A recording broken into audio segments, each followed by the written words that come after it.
Semangat pagi Indonesia, para sahabat sang kakek.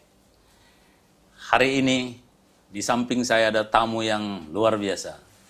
Namanya Sahat Sinurat. Wah, dari namanya udah jelas ya.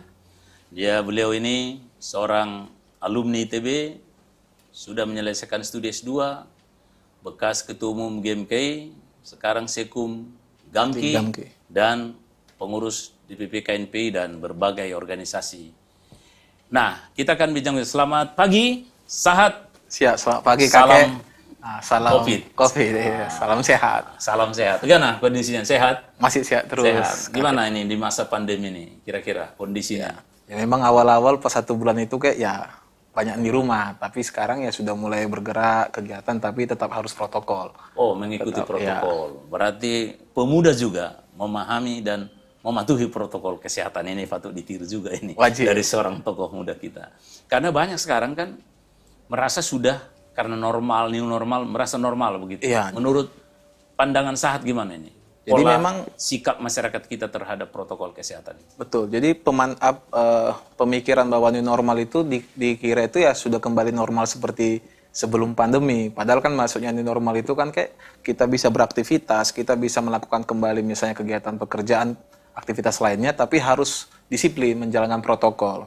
Nah, karena salah paham seperti itu, akhirnya sekarang kan jadi ada peningkatan untuk COVID itu.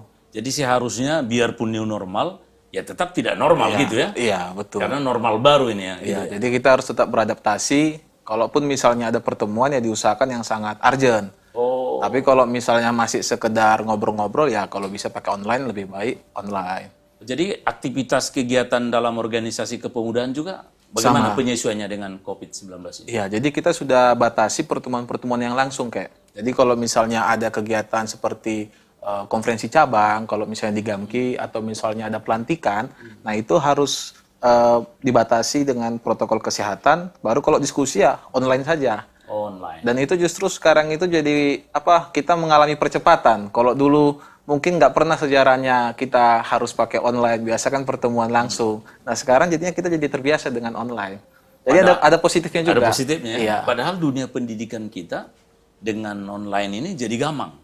Kalau organisasi pemuda tidak gamang ya? Gamang juga kayak. Jadi kan ada juga di beberapa daerah kita yang memang masih kesulitan internet. Jadi dari Pak Jokowi kan bilang dari sekitar 18.000 desa kalau tidak salah, itu 2.500 desa itu belum terakses oleh internet. Kesulitan. Jadi ya banyak memang masih sulit untuk dapat kuota. Apalagi kalau misalnya ini kan kayak diskusi-diskusi itu kan pasti kuota internetnya terpakai juga. Ya, itu tetap pasti ada. Ya, pasti ada kendala juga kayak. Oke, gimana sebagai seorang yang aktivis pemuda, organisasi kepemudaan, melihat kondisi bangsa kita ini di masa pandemi dan sebetulnya bagaimana kita menghadapi pandemi ini ke depan?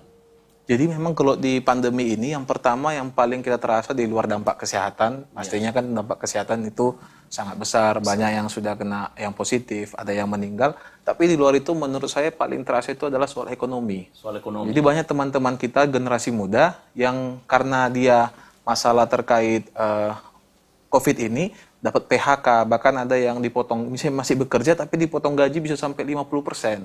Nah, ini yang menurut saya persoalan paling utama terkait dampak ekonominya. Dampak ekonominya. Belum lagi yang sektor non formal kayak. Kan banyak juga jadinya ya, saya ada usaha kecil-kecilan, usaha roti kukus. Itu sekarang pembelinya itu menurun drastis.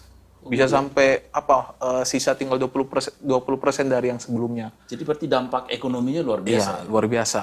Lalu apa kira-kira, bagaimana kita mau menyiasati? Ini kan seharusnya kan masalah kesehatan, tapi berdampak kepada ekonomi. Gimana sebagai orang muda memandang ini, penyelesaiannya ini dengan digabungnya Komite Penanganan COVID dengan Pemulihan Ekonomi Nasional, gimana kira-kira? Jadi menurut saya ini terkait program pemerintah soal stimulus UMKM itu memang sangat penting. Tapi bagaimana supaya itu tepat sasaran kayak? Supaya memang UMKM yang terdampak itu benar-benar bisa mendapat stimulus.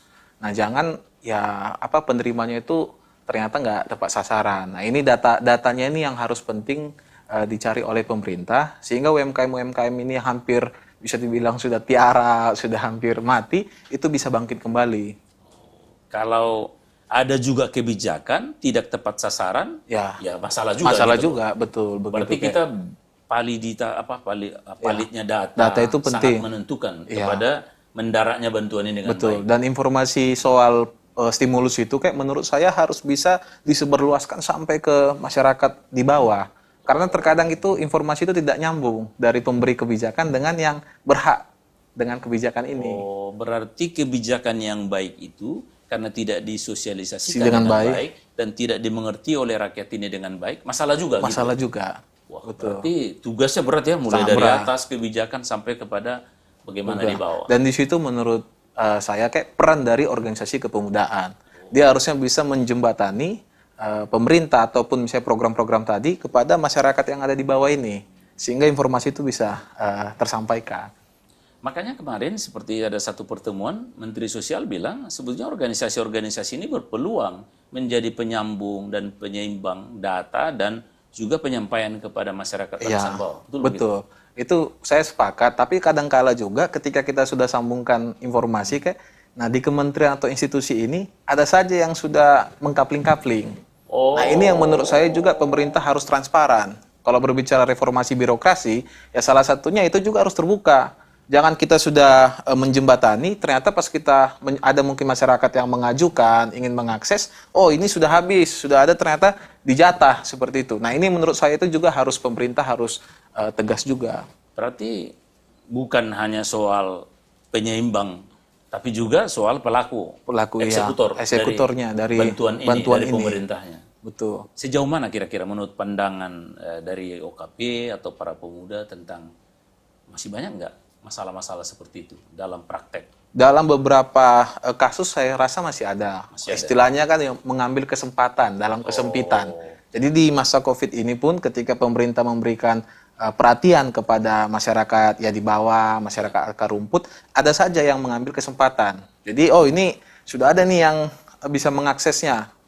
Tidak bisa lagi dengan cara-cara yang biasa, yang formal seperti itu. Nah, ini kan sulit. Karena kan masyarakat kita di bawah kan belum tentu punya kenalan, punya jalur untuk bisa mengakses itu secara yang jalur-jalur lain ini.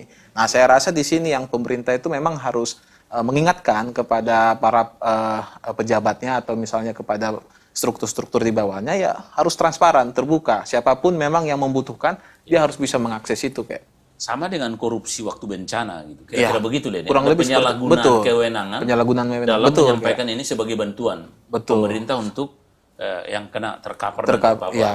Betul. Tapi masih ada ya. Berarti ini juga masih perlu pembenahan ya. Masih perlu pembenahan dan ini yang saya rasa Pak Jokowi katakan reformasi birokrasi, harus ada penyederhanaan terhadap birokrasi. Ini salah satunya menurut saya yang harus diberantas begitu kayak. Jadi sahabat sang kakek, ternyata menurut pandangan tokoh kita dari pemuda ini masih sama dengan Pak Jokowi yang selalu merisaukan reformasi birokrasi. Karena sebaik-baik kebijakan dari pemerintah pusat, kalau birokrasi tidak bisa menyelenggarakannya dengan baik, sama saja. Ini masih terdukung dengan apa yang disampaikan tokoh kita, Sahat Sinurat, pada saat ini. Jadi dengan demikian masih perlu pembenahan dan reformasi birokrasinya masih harus dilanjutkan terus-menerus. Supaya bisa mencapai tujuan. Kira-kira begitu ya? Jadi kan sekarang, apalagi di masa pandemi ini kan kita sudah bisa menggunakan yang namanya e-government. Harusnya lebih ada percepatan.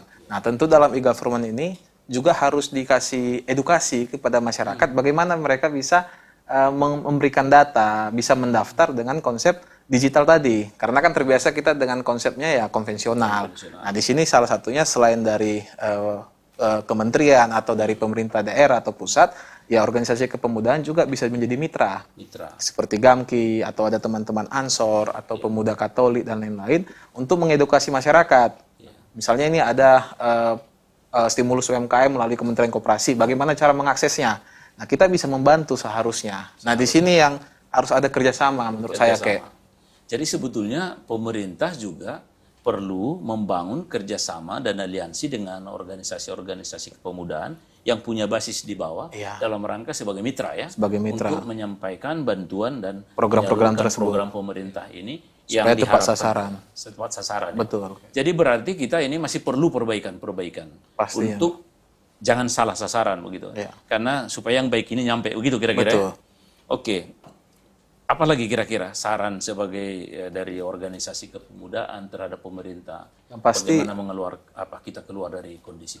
Yang pasti kalau di masa pandemi kita tentu harus melihat bahwa siapa yang berhak mengambil kebijakan, yang mengambil wewenang adalah pemerintah. Ya. Jadi tetap kita tentunya di luar soal mungkin masih ada kekurangan dari pelaksanaannya, tapi kita harus percaya kepada pemerintah kita. Karena mereka lah yang punya kemampuan, punya anggaran, dan punya wewenang untuk bisa mengambil kebijakan. Jadi kalau ada misalnya orang yang memberikan kritik, memberikan masukan, seperti yang mungkin ada banyak sekarang ini, itu semua dalam kerangka untuk membangun kebijakan yang akan diambil oleh pemerintah. Nah, jadi tetap kita ini ya harus terpercaya bahwa pemerintah kita pasti mengambil kebijakan yang terbaik. Tapi bagaimana pelaksanaannya, kayak menurut saya disitulah kita terus memberikan masukan-masukan. Woi, luar biasa ini pemikiran tokoh muda kita. Percaya dulu, baru kasih kritik dan saran. Jangan tidak percaya, ya bagaimana lagi kita mau berdiskusi. Bagaimana kita mau mengelola negara ini dengan baik. Berarti elemen-elemen bangsa perlu kerjasama dan saling percaya. Saling mengkritik. Teknisnya oke. Masih ada yang kurang? Yes. Perbaikan? Yes. Reformasi birokrasi? Yes. Kan kira-kira begitu ya? Oh, ini luar biasa ini pemikiran para tokoh pemuda kita. Ini apa kira-kira mau disampaikan ke para pemuda kita, para warga negara kita, untuk bagaimana bersama-sama dengan kesadaran yang sama menghadapi masalah ini bersama-sama dan membangun percaya tadi dengan pemerintah itu. Gimana kira-kira pendapatnya? Ini kan beberapa waktu lalu kan kita ada baca berita kayak dari Menteri Menko Polhukam, Pak Mahfud MD, yang mengatakan kemungkinan bulan depan itu kita akan resesi. Nah, tentu ketika ada pernyataan seperti itu bukan untuk bertujuan membuat kita takut, tapi membuat kita kemudian lebih berhati-hati, termasuk dalam misalnya pengelolaan anggaran rumah tangga atau keluarga kita masing-masing, dan juga tentunya mencari solusi dan bisa membantu pemerintah untuk bisa mengakses program-program yang pemerintah berikan. Nah, salah satu yang menurut saya kendala yang juga dihadapi oleh masyarakat selain tadi ekonomi adalah soal pendidikan. Nah, ini kan sekarang lagi didorong pendidikan jarak jauh. Karena kalau dibuka terus misalnya sekolah dan lain-lain kan dikhawatirkan nanti jadi klaster baru. Nah, persoalannya kan banyak juga masyarakat kita yang kesulitan untuk bisa memiliki alat-alat pendukung. Misalnya laptop, misalnya gadget, kuota internet, dan lain-lain. Nah, di sini saya rasa kita kawan-kawan pemuda harus bisa membantu orang-orang memang yang masyarakat kita yang kesulitan, siswa-siswi, adik-adik kita yang kesulitan kayak untuk bisa mengakses pendidikan jarak jauh, ini yang harus dibantu. Kita suarakan ke pemerintah daerah atau pemerintah pusat supaya mereka-mereka ini bisa mendapat perhatian. Bisa memberikan data misalnya desa mana yang belum dapat kuota apa atau belum bisa internet, begitu kira-kira. Termasuk siswa-siswi, mahasiswa-mahasiswi yang kesulitan. Kan kalau tidak salah kemarin atau hari ini Menteri Keuangan memberikan kuota untuk internet kepada PNS. Nah, karena memang kan sekarang banyak PNS yang bekerja di rumah. Nah, saya rasa ini pun harus diberikan untuk siswa-siswi, untuk pemuda-pemudi yang masih bersekolah atau berkuliah. Mendikbud kan udah bikin juga anggaran. Nah, cuman itu harus benar-benar tepat sasaran tadi. Kalau nggak tepat sasaran, salah juga. Salah juga.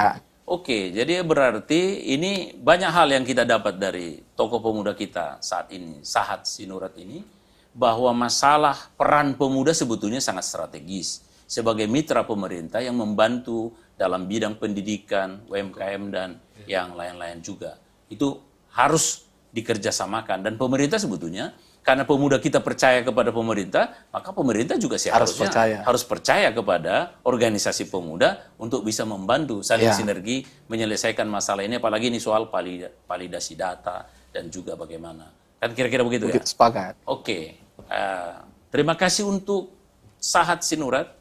Saya kira luar biasa ini pemikiran-pemikirannya. Yang pertama ingat, kita harus percaya ke pemerintah, tapi beri juga kritik dan saran. Reformasi birokrasi harus kita dorong dan juga harus diperbaiki. Tapi peran organisasi pemuda juga harus dimanfaatkan oleh pemerintah sebagai mitra.